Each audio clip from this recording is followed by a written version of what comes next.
Bonsoir. Alors d'abord, merci à Gary de m'avoir invitée. Et puis je voulais aussi te féliciter parce que c'est pas souvent qu'on voit des jeunes s'investir dans des projets militants comme celui-ci. Donc là, c'est la deuxième édition du festival Abolisson. Et voilà, on peut l'applaudir et souhaiter une longue vie au festival. Et bravo les jeunes. Voilà.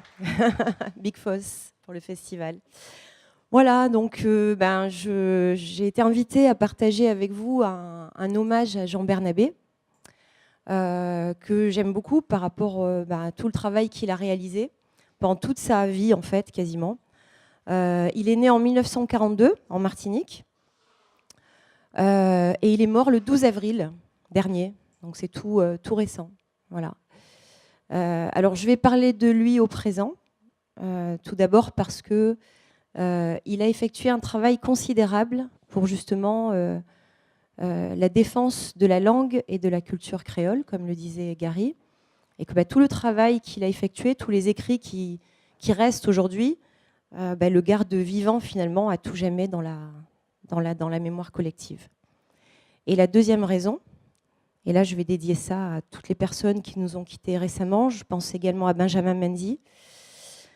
Comme le dit Birago Diop dans Le souffle des ancêtres, ceux qui sont morts ne sont jamais partis. Ils sont dans l'ombre qui s'éclaire et dans l'ombre qui s'épaissit. Les morts ne sont pas sous la terre. Ils sont dans l'arbre qui frémit. Ils sont dans le bois qui gémit. Ils sont dans l'eau qui coule. Ils sont dans la case. Ils sont dans la foule. Les morts ne sont pas morts. Alors, pour en revenir à Jean Bernabé, il est spécialiste en linguistique et en créolistique. Il est agrégé de grammaire, docteur d'État, professeur émérite de langue et culture régionale à l'Université des Antilles et de la Guyane. Il a fondé un groupe de recherche sur le créole, je vous en parlerai un peu plus tout à l'heure.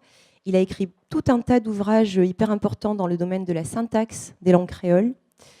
Il a activement participé à l'introduction de la langue créole au milieu universitaire, comme l'a dit Gary, et notamment à la mise en œuvre du CAPES de créole à l'université. Voilà. Je vais vous citer quelques-uns de ces ouvrages. Il y a un ouvrage fondamental qui s'appelle d'ailleurs le Fondal natal. C'est un essai en 3 volumes sur les créoles martiniquais et guadeloupéens. Il y a l'éloge de la créolité, dont je vais vous faire des petites lectures. 2 guides du CAPES créole, la graphie créole et la fable créole, un précis de syntaxe créole, une approche cognitive du créole martiniquais. Tout ça, c'est très technique, mais voilà, c'est un linguiste. Tout récemment, la dérive identitariste, écriture, lecture et facture lexicale du créole. Et alors, un que j'aime bien, c'est La France, pays de race blanche, qu'il a écrit en fait en réponse à Nadine Morano lorsqu'elle a proclamé à la télévision que la France est un pays de race blanche. Voilà. Il a écrit des romans également. Le premier, c'est Le Bailleur d'étincelles.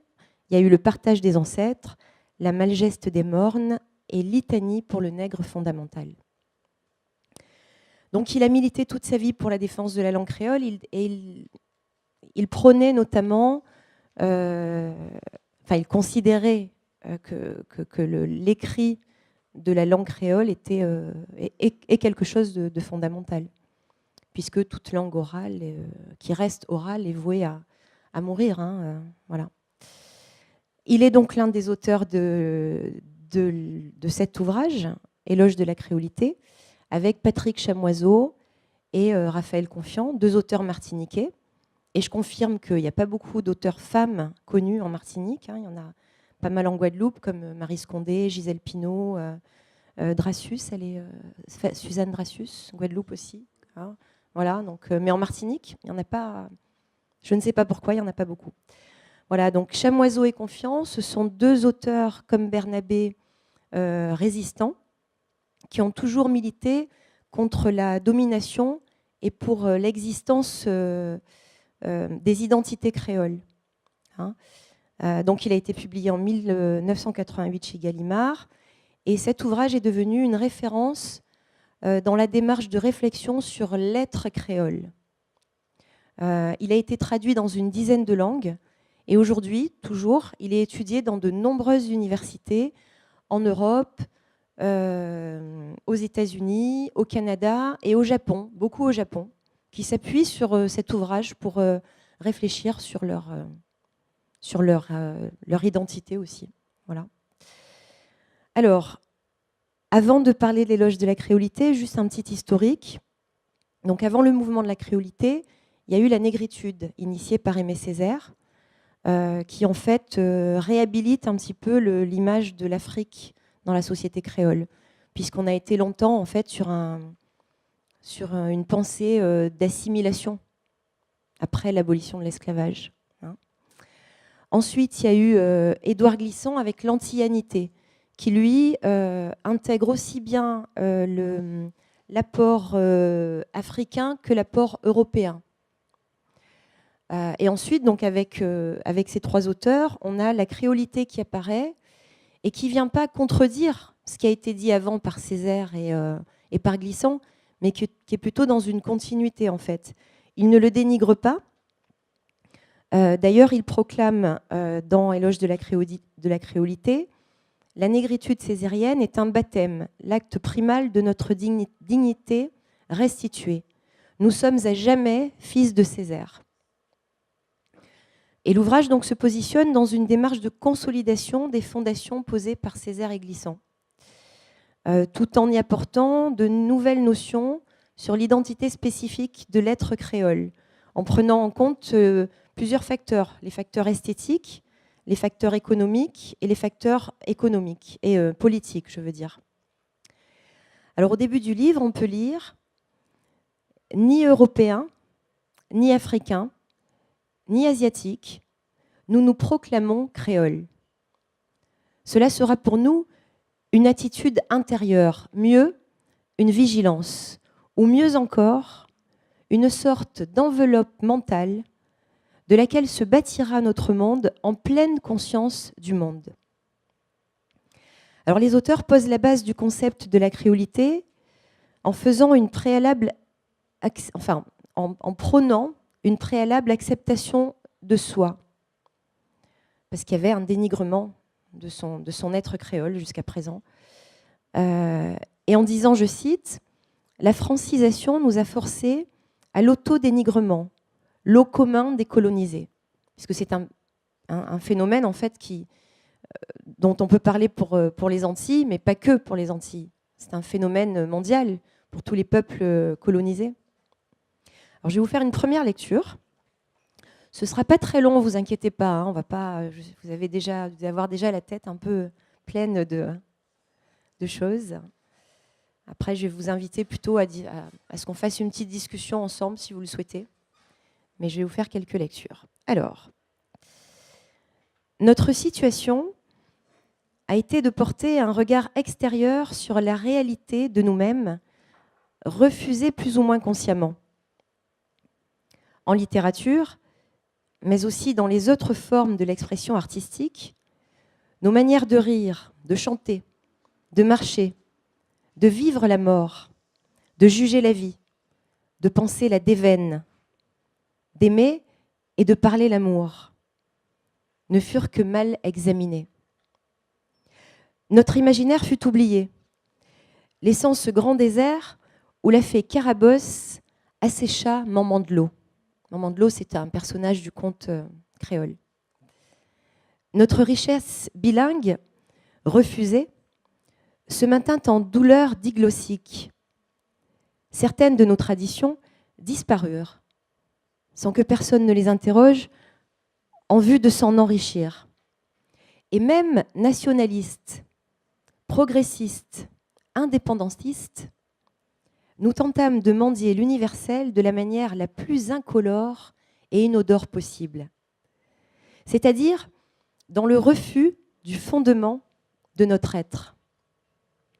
Fondement qu'aujourd'hui, avec toute la sonalité possible, nous déclarons être le vecteur esthétique majeur de la connaissance de nous-mêmes et du monde, la créolité.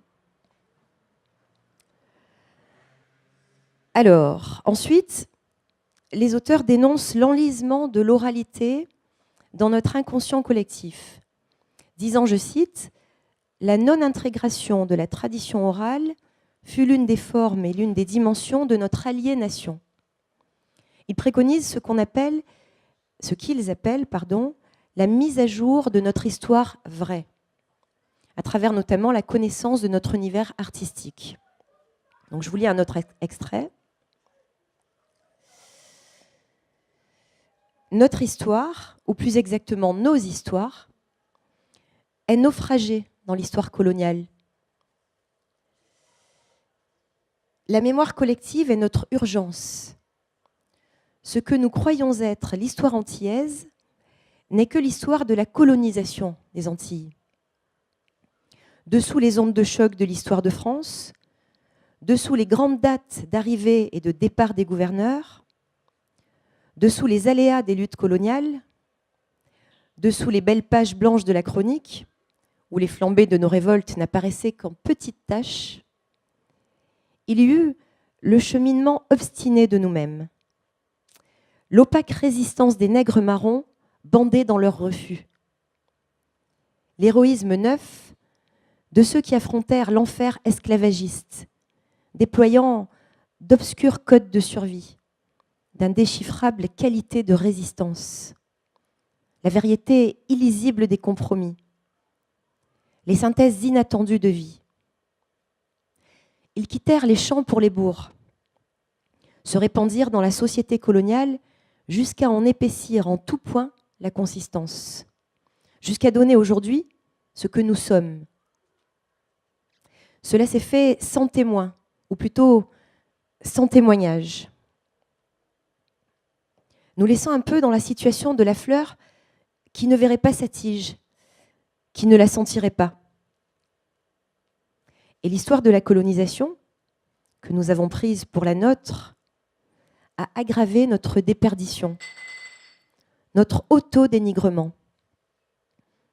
Un peu plus tard, ils disent « Seule la connaissance poétique, la connaissance romanesque, la connaissance littéraire, bref, la connaissance artistique, pourra nous déceler, nous percevoir, nous ramener évanescents aux réanimations de la conscience.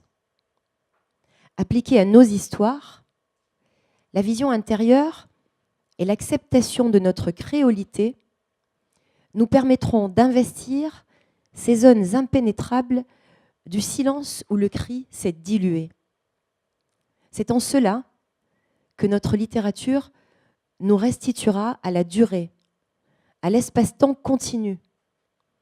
C'est en cela qu'elle s'émouvra de son passé et qu'elle sera historique.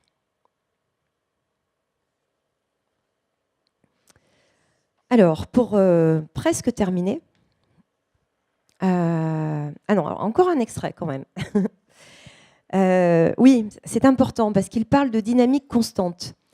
Ils disent que le monde va en état de créolité.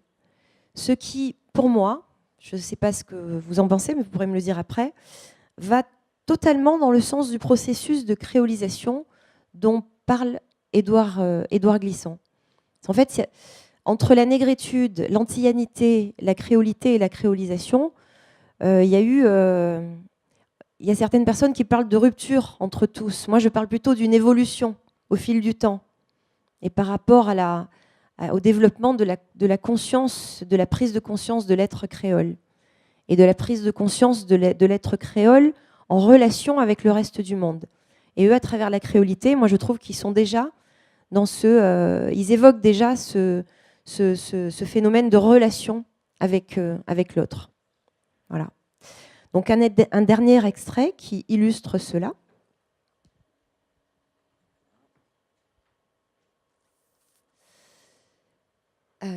Penser le monde aujourd'hui, l'identité d'un homme, le principe d'un peuple ou d'une culture, avec les appréciations du XVIIIe ou du XIXe siècle, serait une pauvreté.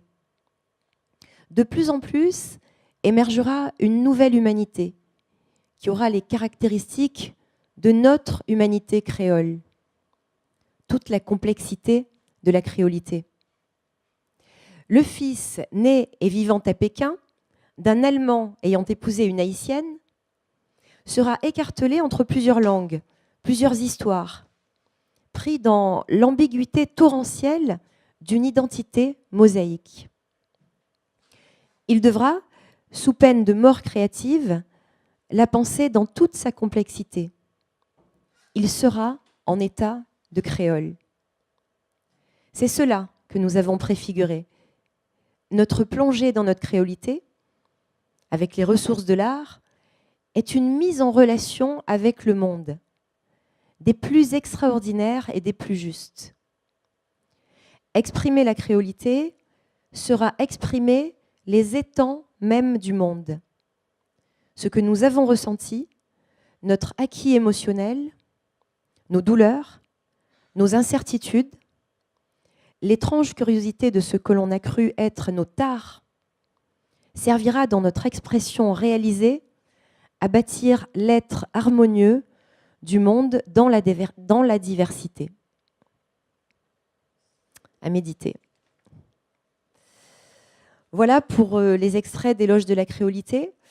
Pour en revenir à Jean Bernabé, puisqu'on lui rend hommage, je pense qu'il était très modeste au regard de toutes les actions, les projets qu'il a mis en œuvre. Et je vais vous en citer quelques-uns. Donc, il a fondé en 1975 et dirigé pendant 30 ans le GEREC. C'est le groupe d'études et de recherche en espace créole. C'est le seul groupe d'ailleurs de recherche en créolistique sur la zone Guadeloupe, Dominique, Martinique, Sainte-Lucie et la Guyane. Et en fait, le groupe a publié plusieurs revues. Il y a eu Espace créole, Mots phrases, Passerelle, des dictionnaires, tout un tas de thèses, etc. Jean Bernabé a exercé 2 mandats de doyen de la faculté des lettres et des sciences humaines de l'Université des Antilles-Guyane. Il a créé une université d'été, une radio libre et l'université du temps libre. Il a créé le CIRECA, qui est le Centre international de recherche et d'études culturelles sur la Caraïbe, et qui accueille en stage des étudiants nord-américains qui désirent mieux connaître la culture de la Caraïbe, en fait. Il a fondé l'ICEF, qui est l'Institut supérieur d'études francophones, et en fait qui dispense le seul master en ligne auquel peuvent s'inscrire des étudiants de tous les pays. Donc c'était quand même un avant-gardiste. J'ai dit que je parlais de lui au présent. C'est un avant-gardiste, un visionnaire. Voilà. Et pour terminer, je voudrais vous lire quelque chose alors d'un peu plus personnel. Alors dans les choses personnelles me concernant, moi j'étais ravie que Gary me propose de venir faire cette lecture. Parce que d'abord, depuis que je m'intéresse à la créolité, à ma culture créole en fait, puisque je suis moitié martiniquaise et moitié bretonne. Donc c'est pas simple d'investir ces cultures quand on est issu de deux. Je sais pas, il y en a peut-être parmi vous, mais voilà. Je me suis beaucoup intéressée à son travail. Donc j'ai beaucoup apprécié ses écrits. Et il se trouve que j'ai une fille qui s'appelle Bernabé, voilà, qui a 21 ans. Et son papa est un cousin de Jean Bernabé. J'aime aussi beaucoup Joby Bernabé, je ne sais pas si vous le connaissez. C'est un diseur de parole qui est apparenté à Jean Bernabé, donc martiniquais, que j'aime beaucoup, qu'on a vu sur Marseille en 2010. Voilà. Et nous avons un frère martiniquais qui a vécu un moment sur Marseille, qui s'appelle Ali Babarkanja, qui est maintenant sur Grenoble. Voilà, peut-être que vous le connaissez. Et quand il a appris le décès de Jean Bernabé, il m'a envoyé un petit texte. Kenja écrit très très bien. J'aime beaucoup, il a une très belle plume. Il a écrit sur Césaire. Et là, il a écrit ce petit texte que je vais vous lire sur Jean Bernabé. Alors pour que vous compreniez, il y a des termes auxquels peut-être tout le monde n'est pas familier. C'est lorrainois et marigotin. Il se trouve que Jean Bernabé est un lorrainois, donc il est de la commune du Lorrain en Martinique. C'est dans le nord-est de la Martinique. Et juste au-dessus, Marigot, c'est au-dessus du Lorrain, c'est ça.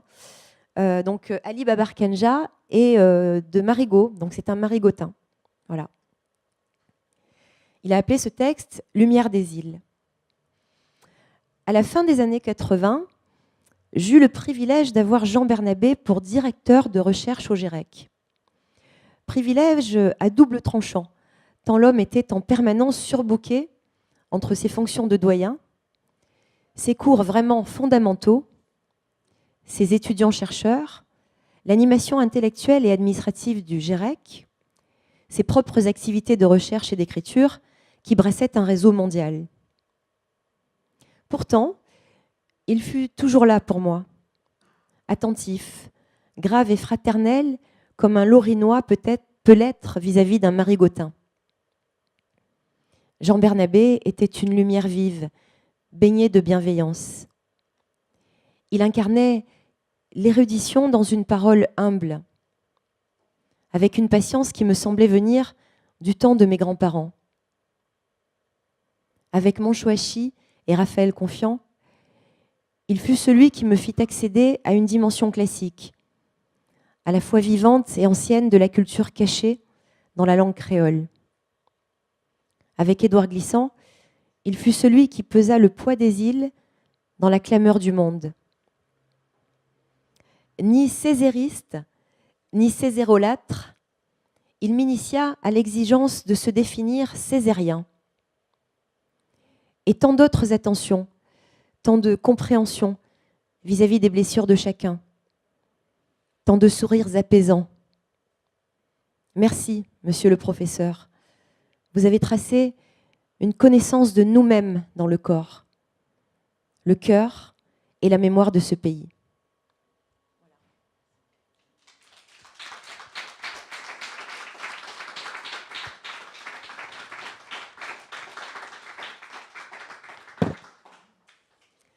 Voilà, alors merci de m'avoir écouté.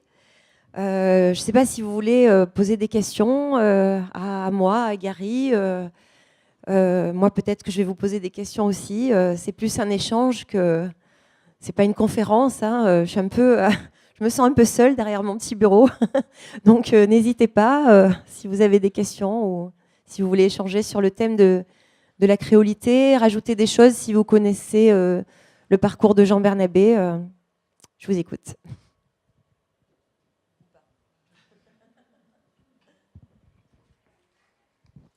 Bonjour, merci pour votre intervention. Pour ce qui est de la créolité, je ne connaissais pas du tout, moi je ne suis pas créole. Si j'ai bien compris, c'est la revendication d'une union créole, voire même d'une race créole, parce qu'il parle, il dit, à un moment vous avez dit ni africain, ni européen, ni asiatique. Donc c'est ça ou pas? Alors, pas complètement. Alors déjà, on ne va pas parler de race créole. Moi, j'aime pas. J'ai parlé de race parce que oui. Je me rappelle, comme par hasard, je regardais un clip de Kalash qui est les chansons du Mwaka et les Antillais revendiquaient justement, il y avait race créole dans chaque commentaire. C'est pour ça que j'en parle. Non, c'est pas la revendication d'une race créole.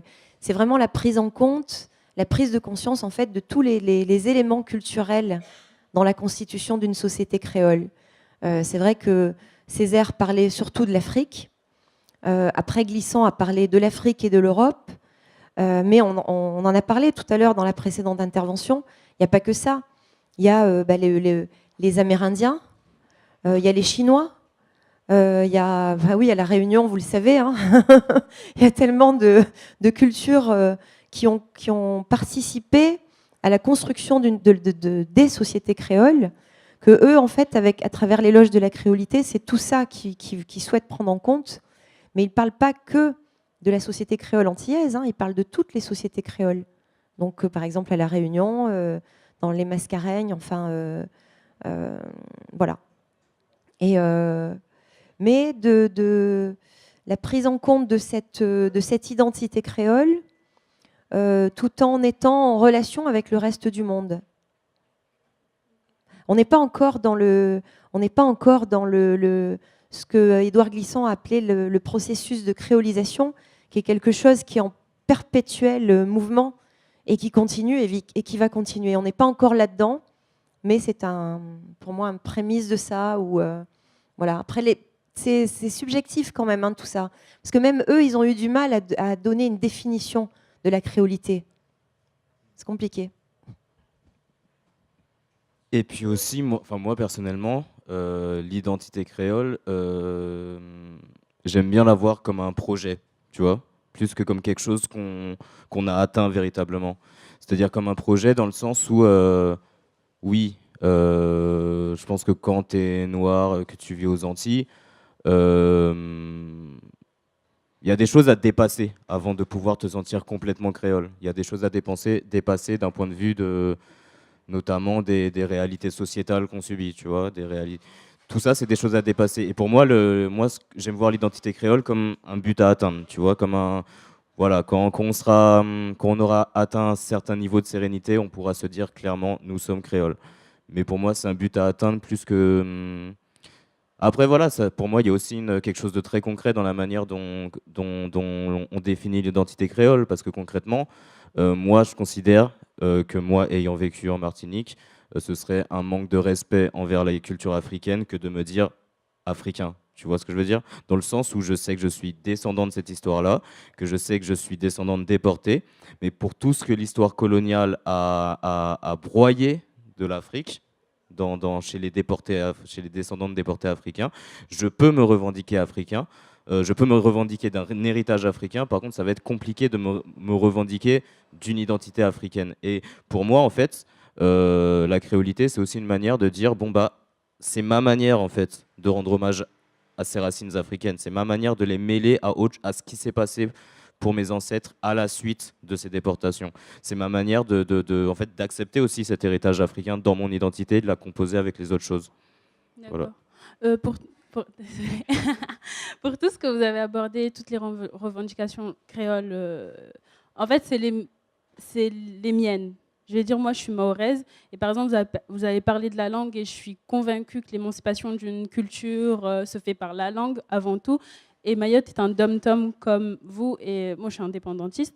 Et voilà, je revendique tout ce que vous venez de dire. Mais par exemple, moi, en tant que Noire en France, je suis plus proche du mouvement panafricain.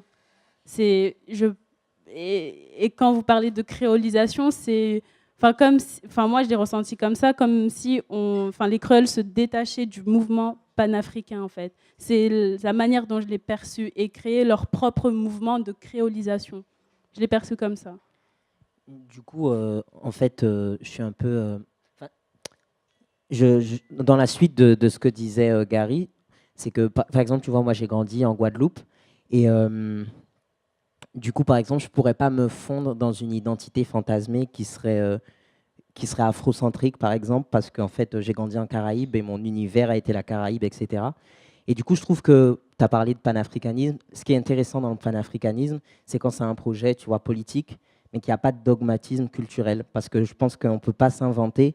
Tu vois, je n'ai pas grandi au Sénégal, j'ai grandi en Guadeloupe. Et je trouve que la créolité, ce qu'elle a d'intéressant, c'est de refuser toutes les aliénations. Donc l'aliénation dominante qui est l'assimilation et le fait de considérer que tout ce qui est de l'Europe est mieux, mais aussi l'aliénation de résistance qui est de s'imaginer retourner à une identité originelle africaine qui en fait n'a jamais existé parce que c'est la réaction du dominé à qui on a tout pris de s'inventer quelque chose qu'en fait que tu homogénéises parce que les cultures africaines, il n'y en avait pas qu'une. Et du coup, je ne te dis pas ça que pour toi, mais je veux dire, je réponds c'est-à-dire la réponse de la créolité, c'était pour dire sortir aussi d'une essentialisation en fait de l'Afrique. Et du coup, c'est pas un rejet de l'Afrique. Tu peux avoir des gens qui se revendiquent créoles, qui rejettent l'Afrique, mais le projet de la créolité et du coup, voilà, pour moi, par exemple, je me dis panafricain, et pour moi, panafricain, c'est la possibilité d'être nationaliste guadeloupéen, parce qu'on a des luttes locales, et tu disais être indépendantiste, et moi aussi, je le suis, et par exemple, une identité noire fantasmée qui n'est pas ancrée dans nos territoires, c'est-à-dire le fait qu'on a des luttes nationales, il y a des Gabonais qui ont des enjeux, les frères congolais, ce qui se passe là-bas. Enfin, pour moi, panafricanisme, c'est la capacité de penser ça, et créole, ça ne veut pas dire à l'exclusion de plein de choses. C'est ce que tu disais. Parce que juste je finis là-dessus, quand Confiant, par exemple, il se dit créole, il est dans une critique aussi du colonialisme qui perdure. Et du coup, c'est aussi une manière politique de dire la Martinique doit être libérée il parle de lutte des classes et de lutte de libération nationale. Du coup, c'est pas quelque chose qui dit, en fait, on n'est pas des Africains et on en a honte, etc. Donc, il peut y avoir des gens qui le disent comme ça, mais c'est pas en tout cas, le projet de. C'est pas comme ça que je comprends. Après, je le disais par rapport à moi, parce que moi je suis mahoraise, je vis dans les dom-toms aussi, j'ai vécu là-bas, je suis pas née là-bas, mais j'ai vécu là-bas pendant longtemps. Et on a pratiquement la même histoire. Pas les mêmes, je sais pas si les mêmes combats, j'en sais rien, mais on a pratiquement la même histoire. On est des dom-toms. Il y a aussi le fait de se détacher de la France, de revendiquer le fait qu'on a une culture, qu'on a une langue et d'arrêter tout ce rapport de force entre le maître et le colonisé, tout ça. Et je le disais en tant que mahoraise, et moi en tant que mahoraise en France, je me sens plus proche de ce mouvement-là. C'est pour ça que je disais ça. Mais après, je pense pas que ce soit incompatible de se sentir créole et panafricain. Oui, c'est sûr. Mais non, mais c'était pas par rapport au terme ni d'Afrique ni d'Europe. C'est ça en fait qui m'avait fait. Ouais, voilà. Juste quand même, c'est quand même, en tout cas moi, ce qui me semble important aussi, c'est que Glissant, lui, avec le terme créolisation et la façon dont il le définit, lui quand même, il percevait un risque ou un travers dans cette définition d'un être créole, parce que la créolisation attestait d'une réalité, de la réalité complexe des populations, bah oui, syriennes, afrodescendantes, indiennes, amérindiennes, ça qui composait nos sociétés. Donc la créolisation attestait, ça permettait, ça donnait des mots pour le nommer. Mais le fait l'être créole, c'est quelque chose avec lequel il avait beaucoup plus de mal, parce que lui parlait des temps, ETANT, de mouvement, de quelque chose de mouvant, donc de phénomènes qui pouvaient être observables sur d'autres populations, mais pas tant d'être créole, mais du coup, il y a aussi une confusion. Il y a quelque chose qui vient du fait, du fait que le créole, c'est aussi notre langue, donc c'est aussi un moment... ça a été de dire oui, il y a une tentative de dire oui, en fait c'est une essence, il y aurait une essence et il y aurait un être créole, ce contre quoi, en tout cas, ce avec quoi en tout cas Glissant était pas d'accord. Et voilà, je pense que voilà, la créolisation, ça attestait plutôt de dire bah voilà comment sont composées nos populations, voilà les populations en présence. Et ça, pour moi, c'est différent que de se revendiquer parce que pour le coup, effectivement, moi, je me revendiquerai pas. Je me revendique pas créole en fait, quoi. C'est voilà. Mais c'est tout ce que je voulais dire là-dessus, en fait. Je voudrais dire aussi, c'est qu'on n'a pas eu le choix en fin de compte. Hein. Il a fallu qu'on fasse cette recherche, cette quête d'une identité, parce que moi je le vois à travers l'histoire de ma maman. Hein. Tu parlais tout à l'heure de ces personnes qui ont vécu des choses assez compliquées, mais moi dans ma famille il y a beaucoup de personnes qui ont vécu ça. Le fait d'être obligé de servir à l'âge de 16 ans. Hein, d'être placé chez des gens pour faire la bonne, le fait d'être obligé de quitter son île pour venir travailler en France. Voilà, mais c'est des gens qui étaient vraiment dans une démarche d'assimilation, quoi. On ne fait pas de bruit, on se fait le plus discret possible, on adopte la culture française. Donc à un moment donné, il fallait bien que quelqu'un fasse ces démarches. Je ne sais pas ce qu'il en est à La Réunion, mais pour nous, en Martinique et en Guadeloupe, je pense que ça a été nécessaire. La négritude, l'antianité, la créolité, la créolisation, ça a été nécessaire pour qu'on en arrive à sortir un peu de ce joug de la colonisation, dont on n'est pas encore sorti, malheureusement, d'ailleurs. Mais voilà. Et comme dit Gary, ça n'est pas en contradiction avec le mouvement panafricain et la créolisation.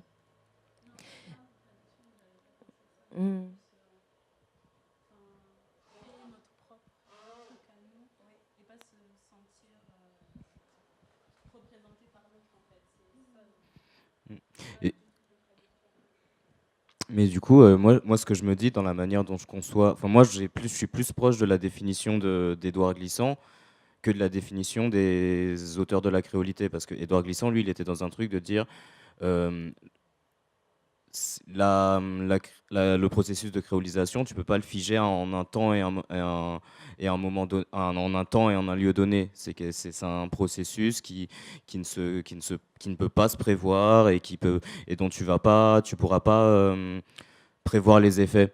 Et en fait, être créole aussi, ça veut aussi dire, ça veut aussi dire porter des conflits en nous, quoi. Porter des conflits en nous, c'est-à-dire, ouais, quand t'es surtout dans le cadre de sociétés comme les nôtres, enfin, Guadeloupe, Martinique, mais j'imagine sûrement Mayotte aussi, des sociétés où, ouais, souvent on est là et on sait pas où s'asseoir, en fait, on sait pas s'asseoir sur quelle chaise.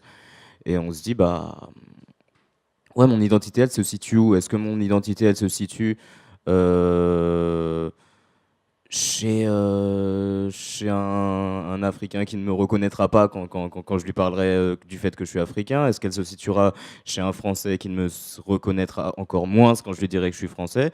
C'est ça aussi. Et c'est toute cette part de conflit aussi. Qu'est-ce qu'elle va créer en nous? Et c'est ça aussi être créole. C'est aussi, faut avoir en tête que je suis plus proche de la définition de glissant parce que je me dis être créole, c'est aussi réaliser que c'est quelque chose sur lequel on mettra pas la main en fait. On mettra pas la main sur nos identités nous-mêmes, tu vois.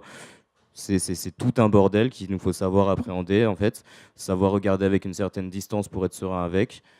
Et justement, cette distance-là, elle nous permet de dire, bon, bah, en fait, voilà, pour moi, être créole, ça veut dire, c'est aussi ma manière de dire, je suis africain. J'ai cette part d'africanité en moi. Par contre, je ne suis pas assez africain, en fait, pour dire, je suis africain avec un A majuscule. Je préfère dire, je suis créole avec un C majuscule. Ça implique le fait de dire que je suis africain aussi.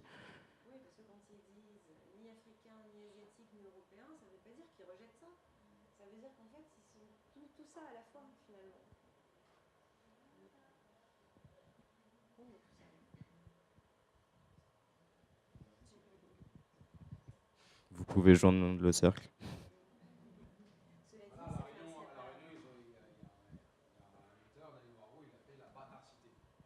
Mm.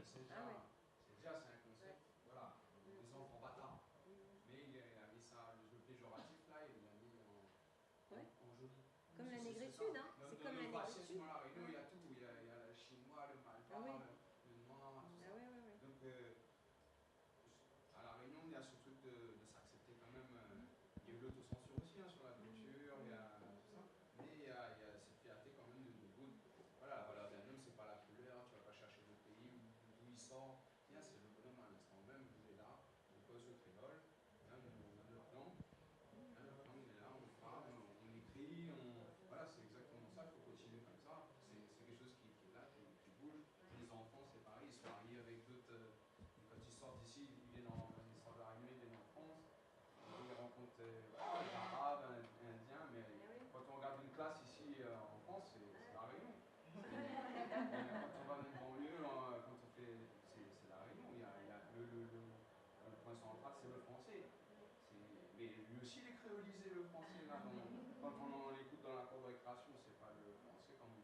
Du coup, juste avant de laisser la parole à Joao, je voulais juste dire un autre truc encore.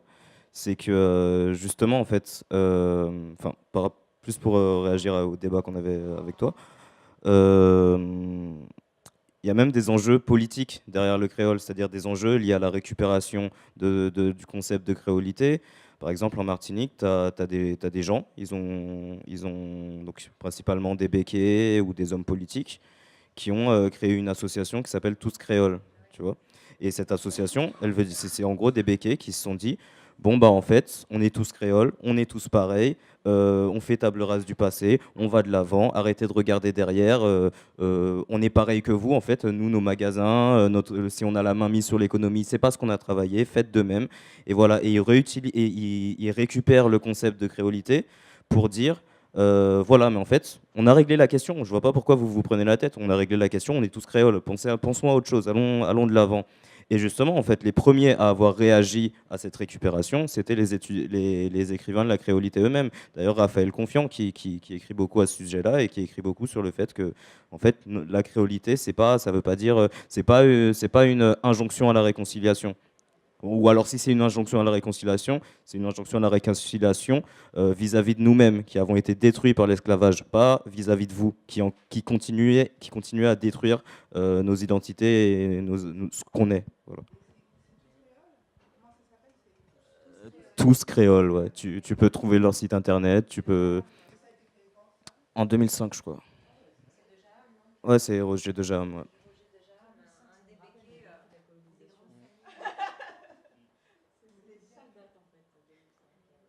Mais en fait, du coup, on a pensé à la même chose parce que je voulais parler de Tous Créoles par rapport au fait que je n'ai pas lu autant glissant que toi, donc je ne sais pas si c'est ça, ces mises en garde, mais la chose que j'avais en tête, c'était de dire qu'à partir du moment où on réduit la question créole à une identité, ça peut être récupéré par toutes sortes de projets dès que ce n'est pas attaché à la question des luttes.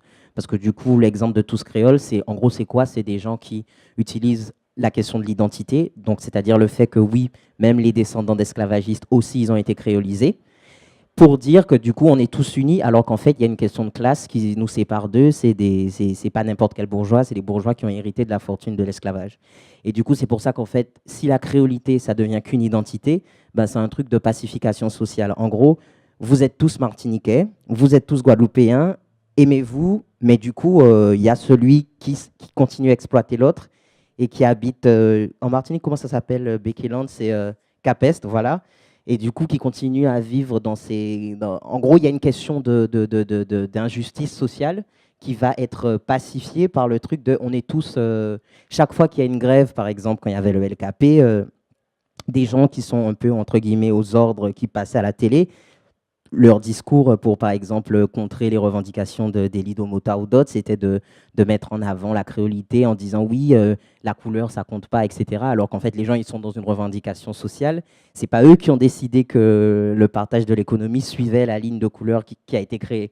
Et du coup, c'est eux qui vont être appelés racistes en plus derrière, c'est-à-dire en dénonçant l'injustice. Et c'était très important que tu rappelles qu'en fait, parce qu'il y a des fois, les gens de la créolité sont critiqués comme ayant créé un concept hyper instrumentalisable, mais en fait, ils font partie des premiers à avoir dit, en fait, on se rend compte qu'il y a des gens qui utilisent le terme créole pour, pour faire taire la... Confiant, il a écrit là-dessus, etc. Après, ça ne veut pas dire que la créolité ne peut pas être critiquable ou quoi, mais ce que je veux dire, c'est que voilà, il y a des gens quand même qui sont conscients que si on ne lit pas la question créole, si on n'en fait une identité par principe, c'est un truc qui est récupérable pour... on peut être tous de quelque chose, tous... voilà. Oui, on peut, voilà, on est tous quelque chose et du coup, ça devient un truc qu'il faut... Quand on dit aussi, par exemple, en France, ça peut être déployé autrement. Par exemple, si tu as des révoltes dans les quartiers populaires, tu vas entendre le discours, on est tous français, c'est vous qui vous auto-ségréguez, alors que les gens, ils ont des revendications sociales sur le logement et la discrimination. Donc voilà, en fait, garder la question lutte. Et du coup, ça permet de faire le lien avec le panafricanisme. Parce que, par exemple, bah, comme il y a les luttes aux Antilles sur la question des réparations, bah, du coup, ça peut être en lien avec, par exemple, d'autres luttes panafricaines contre le franc CFA. Donc, il y a moyen que, en fait, les luttes permettent plus de se mettre en lien entre Africains et Afrodescendants que la question de l'identité qui est toujours piégée parce que je pense qu'on aura tous des définitions différentes de c'est quoi l'identité. Même l'identité, si on dit identité noire, identité afro, identité créole, on va passer des heures des fois à se disputer sur ce que c'est. Alors que si on identifie des enjeux de lutte, les réparations, le franc CFA, Bolloré, tout ça, je trouve qu'on arrive plus à trouver un terrain pour... je sais pas.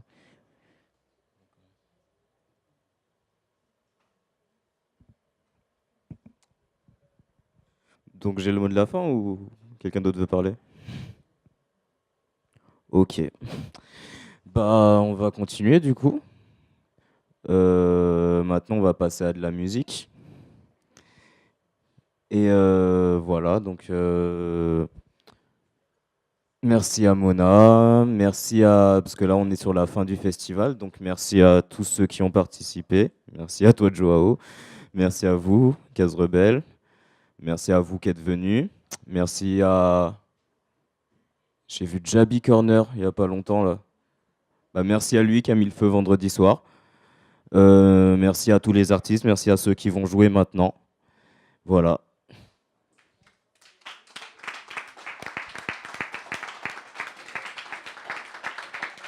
Merci au 47.